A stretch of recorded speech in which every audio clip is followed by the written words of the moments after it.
گشت کا موضوع کیا ہے؟ گشت کا موضوع ہے ایمان والوں کو ایمان کے حلقوں پر جمع کرنا.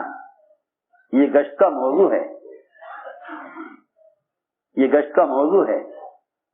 ایمان والوں کو ایمان کے حلقوں پر جمع کرنا یہ گشت کا موضوع ہے.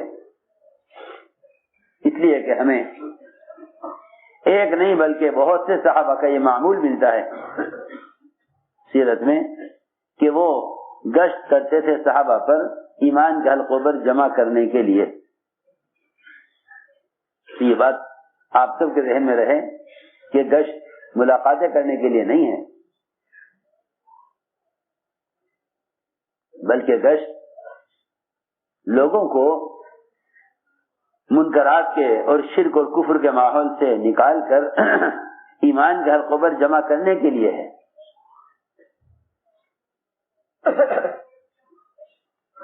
یہ گشت کا موضوع ہے کہ لوگوں کو دعوت دے کر، اسی لیے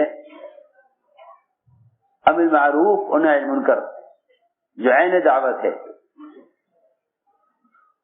اس فریضے کی ادائیگی کا، میری بات توجہ سے سننی پڑے گی، اس فریضے کی ادائیگی کا اس کے علاوہ اور کوئی طریقہ نہیں ہے. امر بالمعروف اور نہی عن المنکر، اس فریضے کی ادائیگی کا اس کے علاوہ کوئی طریقہ نہیں کہ آپ لوگوں کو منکر کے ماحول سے نکال کر مسجد میں معروفات کے ماحول میں لے آئیں.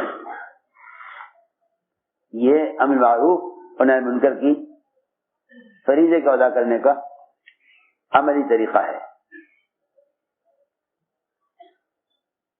بہت توجہ سے بات سنو. جو اہمیت ایمان کی ہے جو اہمیت ایمان کی ہے وہی اہمیت گشت کی ہے. جو اہمیت ایمان کی ہے وہی اہمیت گشت کی ہے. عجیب ہے اس زمانے کے لوگ جنہوں نے کہا بھائی گشت کرنا کوئی ضروری نہیں ہے، ایک مباح یا مستحب چیز ہے، کر لو تو ٹھیک ہے، نہ کرو تو کوئی بات نہیں. اللہ اکبر. جس ایمان کا سیکھنا فرض ہے اس ایمان کو میں کمال پیدا کرنے کے لیے گشت کرنے کو ایمان کی طرح اہمیت کیوں نہیں دیتے؟ ایمان کی طرح اہمیت کیوں نہیں دیتے؟ ہم نے عرض کیا کہ ایمان کی میں کمال پیدا کرنے کے لیے امر بالمعروف و نہی عن المنکر یہ ایمان کی تکمیل کے لیے بنیادی سبب ہے. قرآن نے تو اسے کھول کر کہہ دیا کہ تم ایمان میں کمال پیدا جب کر سکتے ہو جب تم دوسروں کو بھلائی کا حکم کرو اور دوسروں کو برائی سے روکو. سنو، لوگوں نے امر بالمعروف و نہی عن المنکر کے فریضے کو ادا کرنے کے لیے رواجی طریقے اختیار کر لیے ہیں.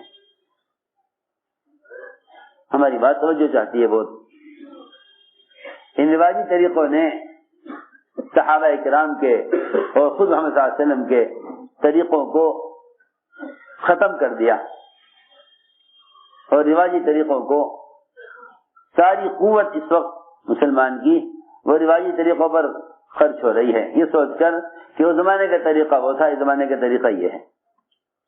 ہم عرض کرنا چاہتے ہیں کہ جب تک امر بالمعروف و نہی عن المنکر کو صحابہ کرام کے طریقے پر نہیں لاؤ گے ایمان میں کمال پیدا نہیں ہوگا. کیونکہ یہی لکھا ہے علماء نے، یہی لکھا علماء نے. بلکہ امام المحدثین ابو ہریرہ رضی اللہ فرماتے ہیں کہ ایمان کی تکمیل کے لیے یہ ضروری ہے کہ تم لوگوں کو منکر کے ماحول سے نکال کر معروفات کے ماحول میں لاتے ہو. یہی لکھا علماء نے کہ دوسروں کو دعوت دے کر منکر کے ماحول سے نکال کر معروفات کے ماحول میں لانا یہ اپنے ایمان کی تکمیل کا سبب ہے. تو میرے دوستو عزیزو، بنیادی بات یہ ہوئی کہ ایمان کو میں کمال پیدا کرنے سے صرف ایمان میں کمال پیدا کرنے سے صرف منافق ہی غافل ہو سکتا ہے. ایمان میں کمال پیدا کرنے سے صرف منافقی غافل ہو سکتا ہے، منافقی مستغنی ایمان سے ہو سکتا ہے، ورنہ مومن تو ہر آن ہر گھڑی ایمان کا طالب ہے۔ ایک نہیں بلکہ متعدد صحابہ سے یہ بات ثابت ہے جو اپنے ایمان کی تکمیل کے لیے گشت کرتے اور صحابہ سے ملاقاتیں کرتے اور ہاتھ پکڑتے اور خوشامد کرتے کہ تھوڑی دیر کے لیے مسجد میں آ جاؤ، اپنے رب پر ایمان لائیں گے۔ اسی بات معلوم ہو گئی کہ ایمان کی تجدید اور ایمان کی تکمیل کا اصل سبب یہ ہے، ایمان کی تجدید اور ایمان کی تکمیل کا اصل سبب یہ ہے۔ اس لیے حضور اکرم صلی اللہ علیہ وسلم نے تربیت اور تعلیم کے لیے اس امت کو اعمال مسیح سے جوڑا تھا، کیونکہ جتنا وقت مسلمان کا مسجد سے باہر کی شکلوں میں گزرے گا اتنا اللہ کے غیر سے ہونے کا یقین پیدا ہوگا۔ اللہ کے غیر سے ہونے کا یقین اس لیے پیدا ہوتا ہے کہ مسلمان کا اکثر وقت مشاہدات، تجربات اور دنیا کے اسباب کے ماحول میں گزرتا ہے۔ حضور اکرم صلی اللہ علیہ وسلم کا طریقہ تربیت یہی ہے، آپ کا طریقہ تربیت یہی ہے کہ آپ صلی اللہ علیہ وسلم ایسے لوگوں کو خاص طور پر جو اسلام سے وحشت کرتے تھے یا فرائض سے انکار کرتے تھے یا کسی گناہ کے عادی ہوتے تھے، آپ ان کو مسجد کے ماحول میں رکھا کرتے تھے تاکہ یہاں رہنے سے ان کی تربیت ہو۔ اس لیے بات ذہن میں رہے کہ اعمال مسجد کے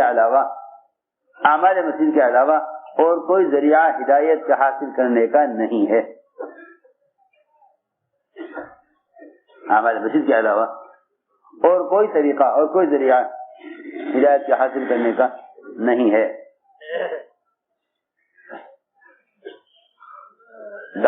دعوت اور نقل و حرکت اس لیے ہے تاکہ لوگوں کو منکر کے ماحول سے نکالا جائے اور مسجد کے ماحول میں لا کر ان کو رکھا جائے۔ گشت اصل اسی مقصد کے لیے ہے۔ جیسا کہ ملفوظ ہے کہ کان میں بات ڈالنا تبلیغ نہیں ہے، دلوں میں اتارنا تبلیغ ہے، اور دلوں میں اترنے کی جگہ مسجد کے سوا اور کوئی نہیں ہے۔ دلوں میں بات کرنے کی جگہ مسجد کے سوا کوئی نہیں ہے۔ کتنا بھی امت میں دین سے اعراض ہو اور کتنا بھی دین سے ضد ہو، لیکن مسجد کا ماحول سخت سے سخت دل کو نرم کر دے گا ہدایت کے لیے۔ آپ دیکھیں جب طفیل بن عمر دوسی رضی اللہ تعالیٰ عنہ آپ کی بات سننا نہیں چاہتے تھے، خوف بھی تھا اور آپ کی بات سے نفرت بھی تھی،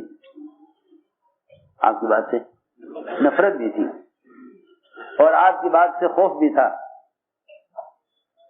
جب قریش نے ان کو ڈرایا تو انہوں نے اپنے کانوں میں روئی ٹھوس لی کہ کوئی بات سننا نہیں چاہتا۔ خود فرماتے ہیں آپ کی بات سے نفرت بھی تھی، آپ کی بات سے خوف بھی تھا۔ کان بند کر کے جیسے مشین میں قدم رکھا، فرماتے ہیں کان تو میں نے بند کیے تھے آپ کی بات کو سننے سے، مگر دل نے اندر سے یہ کہا کہ ہمیں ان کی بات سننی چاہیے۔ میں یہ بات اس لیے دوہرا رہا ہوں کہ ابھی تک گشت کرنے والوں میں مسجد کے ماحول میں لانے کے لیے گشت کرنا نہیں ہے۔ ابھی گشت کرنے والوں نے گشت کا موضوع لوگوں کو منکر کے ماحول سے نکالنے کے ارادے سے گشت نہیں کیا، ابھی تو گشت ملاقات کے لیے ہو رہا ہے۔ حالانکہ جس جوہد پر ہدایت کا وعدہ ہے، حدیث میں مسیح کی طرف چل کر آنے کو ہی جہاد کہا ہے۔ اس زمانے کے لوگ سمجھتے ہیں بس قتال کرنا ہی جہاد ہے، یہاں مسیح کی طرف قدم اٹھانا جہاد میں سے ہے۔ ہم نے عرض کیا کہ مسجد اصل تربیت کی اور دلوں کے پلٹنے کی جگہ تھی۔ حضور اکرم صلی اللہ علیہ وسلم کا معمول تھا یہ کہ آپ فرائض سے انکار کرنے والے، گناہ کرنے والے یا اسلام سے انکار کرنے والے، ان کو آپ مسجد کے ماحول میں رکھا کرتے تھے تاکہ اس ماحول سے تربیت ہو، اس ماحول سے تربیت ہو، تاکہ اس ماحول سے تربیت ہو۔ وقت ثقیف نے اسلام قبول کر لیا لیکن فرائض سے انکار کیا کہ فرائض پر عمل نہیں کریں گے۔ حضور اکرم صلی اللہ علیہ وسلم نے ان کو مسجد میں رکھا اور فرمایا ان کے لیے خیمہ لگاؤ مسجد میں، اور یہ فرمایا صحابہ سے کہ اعمال مسجد کی خاصیت ہے کہ یہ اعمال مسجد ان کے دلوں کو اسلام کے لیے نرم کر دیں گے۔ ابھی کام کرنے والوں کو اس پر یقین نہیں کہ مسجد کے اعمال ہی صرف ہدایت اور تربیت کا سبب ہیں۔ یہی وجہ ہے کہ لوگ دین کی باتوں کو ٹیپ کر کر کے پھیلانے کو دین کی خدمت اور دین کی اشاعت کا ذریعہ سمجھتے ہیں۔ یہ جہالت آئی اسی لیے ہے کہ بات کے سننے کی اور بات کو سمجھنے کا جو سنت طریقہ تھا مسجد کا ماحول وہ ختم ہو گیا۔ ہم کچھ کہنا چاہتے ہیں، دین کی اشاعت اور دین کو پھیلانے کے لیے سنت کے طریقے پر ہی آنا ہوگا، اس کے علاوہ اور کوئی راستہ اور کوئی ذریعہ نہیں ہے۔ حضور اکرم صلی اللہ علیہ وسلم نے تربیت کے لیے اور ہدایت کے لیے اس امت کو مسجد سے جوڑا تھا۔ جن صحابہ نے اپنے مکانات مسجد کے قریب کرنے چاہے نماز کی سہولت کے لیے، آپ نے فرمایا نہیں نہیں، اپنے گھروں کو مسجد سے دور رکھو، اپنے گھروں کو مسجد سے دور رکھو۔ کیوں؟ تاکہ مسجد کے ذکر اور مسجد کے اعمال کا ماحول تمہارے غفلت کے ماحول سے دور رہے۔ جی ہاں، غفلت کا ماحول سے مسجد کا ماحول دور رہے۔ اس میں حکمت کی ہے کہ تمہارا غفلت کا ماحول مسجد کے ماحول سے دور رہے، تم پوری طرح دنیا کے نظام سے کٹ کر مسجد کے ماحول میں آؤ۔ میں نے عرض کیا کہ اصل تربیت اور اللہ کا تعلق پیدا کرنے کی اصل جگہ وہ اعمال مسجد ہے۔ دوسری بات یہ ہے کہ امت پر جس طرح کے بھی حالات آئے، حضور اکرم صلی اللہ علیہ وسلم نے امت کو اس کا عادی بنایا تھا کہ یہ اپنے ہر مسئلے کو مسجد سے حل کرائیں، اپنے ہر مسئلے کو مسجد سے حل کرائیں۔ دیکھو، اپنے ہر مسئلے کو مسجد سے حل کرائیں۔ دو چیزیں مجھے عرض کرنی ہے خاص طور پر، ایک اعمال کی رغبت اور شوق پیدا ہونا، اور دوسرے ہر طرح کی حاجت اور ضرورت اور ہر طرح کے عذاب اور ہر طرح کی مصیبت کو ہٹانے کے لیے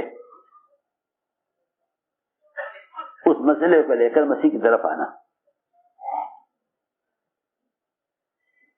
صحابہ کرام اس کے عادی تھے کہ جب کوئی بات پیش آتی تو صحابہ اس کے حل کے لیے مسیح کی طرف چل کر آتے تھے۔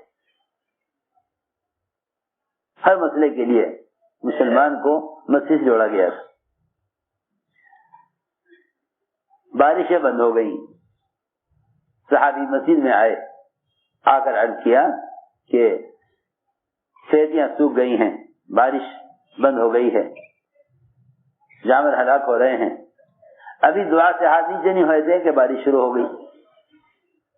اگلے جمعہ میں صحابی آئے، آ کے عرض کیا کہ بارش بند کرا دیجئے، کھیتیاں ڈوب گئی ہیں، پانی بھر گیا ہے، اب ضرورت نہیں ہے پانی کی۔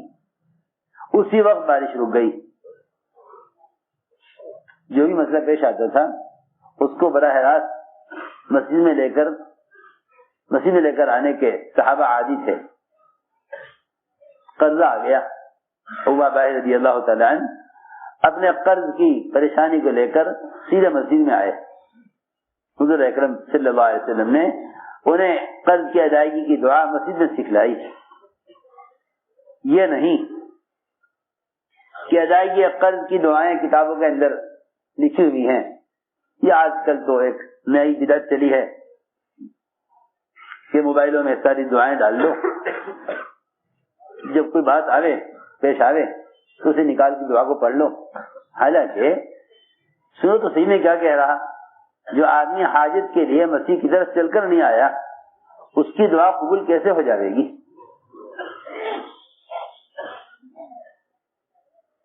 دعا قبول اس پر نہیں ہوگی کہ آپ کہیں دعا پڑھ لیں. آپ پہلے حاجت کو لے کر قاضی اور حاجات کے گھر میں آویں. پہلے آپ حاجت کو لے کر حاجتوں کو پورا کرنے والے کے گھر میں آویں. ارے بس یہ تو نہیں کہ جہاں ہو وہاں دعا پڑھ لو. میں کچھ کہنا چاہتا ہوں, دعا پڑھنے کی چیز نہیں ہے, دعا مانگنے کی چیز ہے.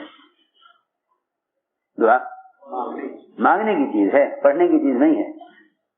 دعا پڑھنے کی چیز نہیں, مانگنے کی چیز ہے. اور مانگنے والا دینے والے کے دروازے پر ہی آتا ہے. مانگنے والا دینے والے کے, جی ہاں, مانگنے والا دینے والے کے دروازے پر آتا ہے. کیا یہ ممکن ہے کہ سائل سوال کرے اپنے گھر میں بیٹھ کر؟ بولو, سائل سوال کرے گا وہ دینے والے کے دروازے پر آئے گا. جی ہاں, مثال دے رہا ہوں کہ صرف دعا پڑھنا مسائل کا حل نہیں ہے. صرف دعا پڑھنا مسئلے کا حل نہیں ہے. اپنی حاجت کو لے کر اللہ کے گھر میں آؤ. یہاں آؤ گے تو پھر تم دعا کی قبولیت کے مستحق بنو گے.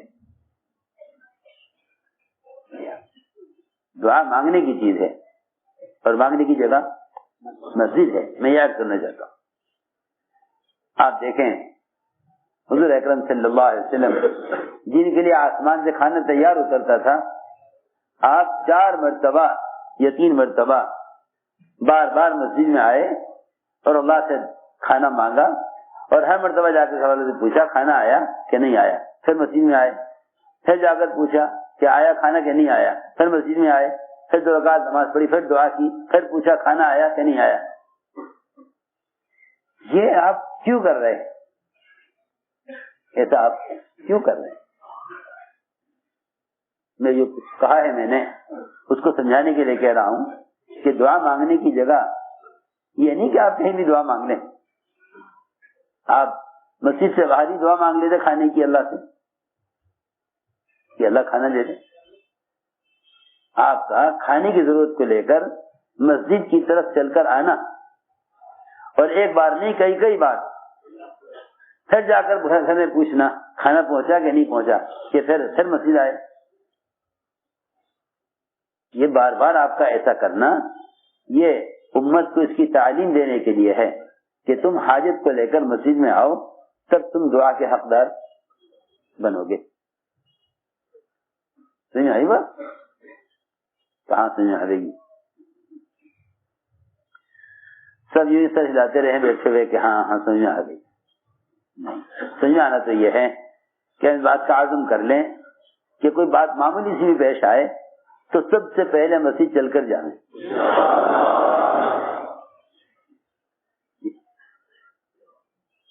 کیونکہ میں نے عرض کیا نا کہ دعائیں ساری مسنون ہیں, لیکن آپ دیکھیں گے کتنے موقع ایسے ہیں کہ آپ اور آپ کے صحابہ نے حاجت کو لا کر مسجد میں پیش کیا. ابو بکر رضی اللہ تعالی عنہ قرض سے تنگ آ گئے, ایک اور صحابی قرض سے تنگ آ گئے, مسجد میں آ کر بیٹھے, پوچھا کیوں ہو اس وقت مسجد میں؟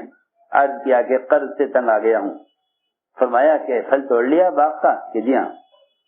فرمایا جاؤ اپنے جتنے تمہارے قرض خواہ ہیں سب کو بلا لو. اعلان کر دیا جس کا ہمارے ذمہ حق ہے وہ آ جائے. صحابی فرماتے ہیں مجھ پر اتنا قرضہ تھا کہ اگر میں سال کی باغ کی آمدنی قرض میں دیتا رہتا, اپنے گھر ایک کھجور بھی لے کر نہ جاتا تو میرا قرضہ ادا ہونے والا نہیں تھا. لیکن مسجد میں آئے حاجت کو لے کر, اللہ تعالی نے سارا قرضہ ادا کرا دیا، سب کھجورے لے گئے تول تول کر، سب کا قرضہ ادا ہو گیا، سارا قرضہ ادا ہو گیا۔ صحابی کہتے ہیں مجھے کسی جگہ سے ایک کھجور کم نظر نہیں آتی تھی۔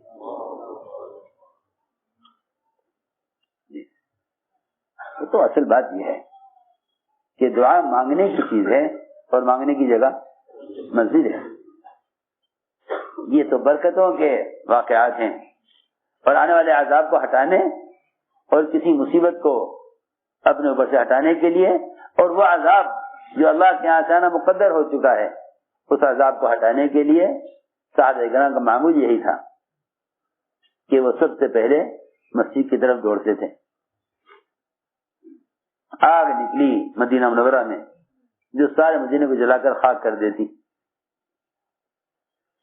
جیسے ہی خبر ملی عمر رضی اللہ تعالیٰ عنہ کو کہ آگ نکلی ہے پہاڑ سے جس نے مدینے کو گھیر لیا ہے، عمر رضی اللہ تعالیٰ عنہ سیدھے مسجد کی طرف گئے، سیدھے مسجد، وہاں ذمہ داری نماز پڑھ رہے تھے۔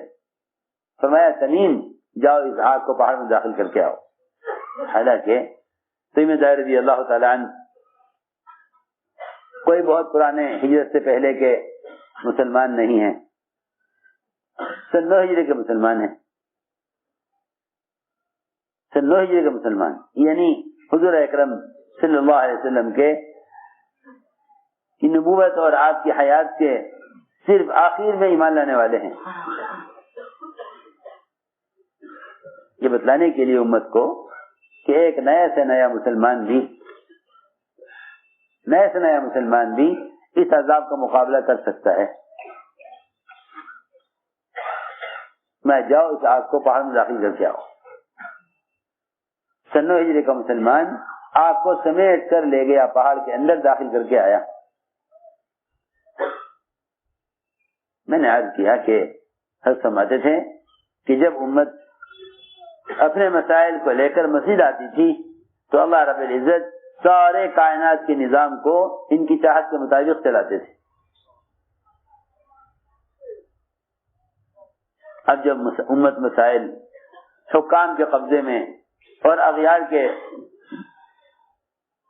قبضے میں سمجھیں گے تو سب سے پہلے تو اللہ کے غیر سے امید کرنے والے کے دل سے اللہ کی ذات سے ہونے کی امید ختم کر دی جاتی ہے، کیونکہ اللہ کی ذات سے امید، اس کے غیر سے امید، یہ دو امیدیں مومن کے دل میں جمع نہیں ہو سکتی، یہ دو امیدیں مومن کے دل میں جمع نہیں ہو سکتی۔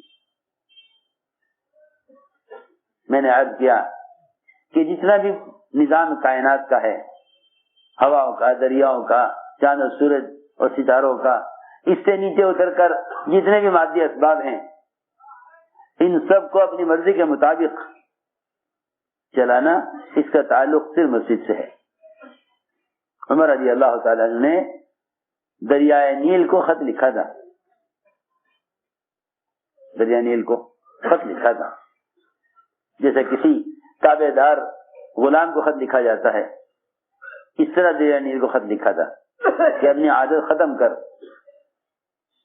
اگر تیرا بہنا اپنی مرضی سے ہے تو ایک قطرہ بہ کر دکھلا، اور اگر تیرا بہنا اللہ کے حکم سے ہے تو عمر تجھ سے کہتا ہے کہ اپنی عادت ختم کر، ورنہ جوان لڑکی کو مزین کر کے اس دریا کے اندر ڈالا جاتا تھا، پھر اس دریا کا پانی اوپر آتا تھا۔ جیسے ہی پرچہ ڈالا گیا ہے عمر کا دریا میں، وہ دریا کا پانی 70 ہاتھ اوپر آ گیا۔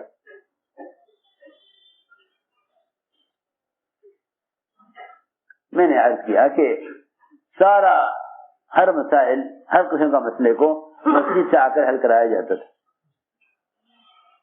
اس زمانے میں مسجد صرف نماز کے لیے ہو کر رہ گئی، وہ بھی اس کے لیے جو نماز پڑھتا ہو، ورنہ امت اپنے ہر مسئلے کو لے کر مسجد کی طرف آیا کرتی تھی۔ ہم نے عرض کیا کہ مسجد یقین کے بننے کی جگہ ہے، اور یقین کا بننا یہ ہے کہ مسلمان کو اپنی تمام چھوٹی بڑی ضرورتیں اعمال مسجد سے پوری ہوتی ہوئی نظر آنے لگیں، یہ یقین کا بننا ہے، یہ یقین کا بننا ہے۔ یہ یقین کا بننا ہے کہ مسلمان اپنی ہر چھوٹی بڑی حاجت، یہاں تک حدیث میں آتا ہے کہ جو عذاب اللہ کے یہاں سے آنا مقدر ہو چکا ہوتا ہے وہ مسجد کو آباد کرنے والے کی وجہ سے ہٹا دیا جاتا ہے، وہ مسجد کو آباد کرنے والے کی وجہ سے ہٹا دیا جاتا ہے۔ جو عذاب مقدر ہو چکا اللہ کے یہاں سے آنا وہ ہٹا دیا جاتا ہے صرف ان لوگوں کی وجہ سے جو مسجدوں کو اعمال سے آباد رکھتے ہیں۔ اور تمہیں تمہاری تجارتوں میں اور تمہاری زراعتوں میں اور تمہاری ملازمتوں میں جو رزق تمہیں دیا جاتا ہے وہ رزق تمہیں ان اسباب کی وجہ سے نہیں دیا جاتا، سن رہے نہیں؟ وہ رزق تمہیں ان اسباب کی وجہ سے نہیں دیا جاتا، بلکہ وہ رزق جو تمہیں دیا جاتا ہے وہ مسجد کو وقت دینے کی وجہ سے دیا جاتا ہے۔ سنو تو صحیح میری بات، ورنہ اگر مسجد کو وقت نہ دو، اگر مسجد کو وقت نہ دو پھر تمہارے کمائی کے اسباب میں اور غیروں کے کمائی کے اسباب میں کیا فرق رہ گیا؟ میں کچھ کہنا چاہتا ہوں، تاجر سمجھتا ہے اللہ تجارت کے ذریعے دے رہے ہیں، زمیندار سمجھتا ہے اللہ زمینداری کے ذریعے سے دے رہے ہیں،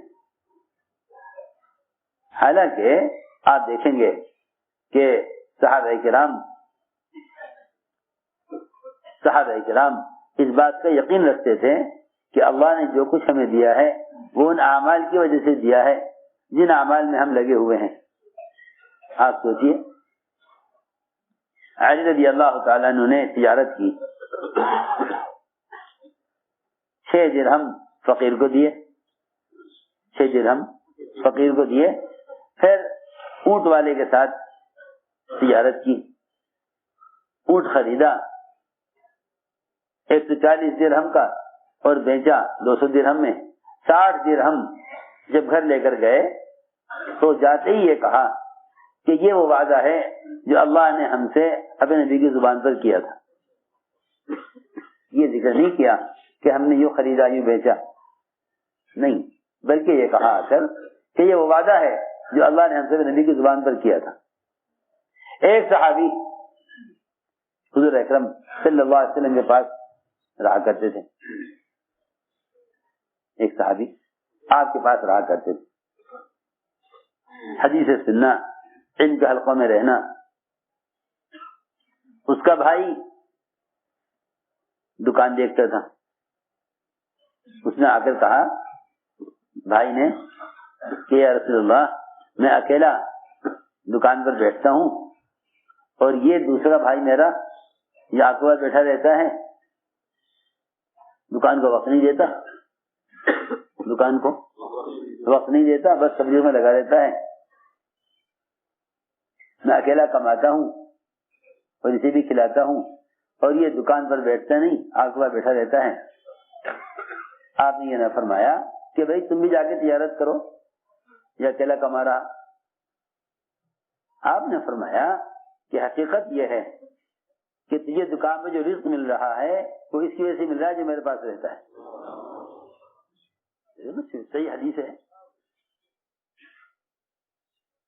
اس سے یہ نہیں کہا کہ یہ کما رہا ہے اس کو رزق مل رہا ہے، بلکہ کمانے والے سے کہا کہ جو رزق مل رہا ہے وہ تیرے دکان میں بیٹھنے سے نہیں مل رہا، وہ تیرے استادی کی وجہ سے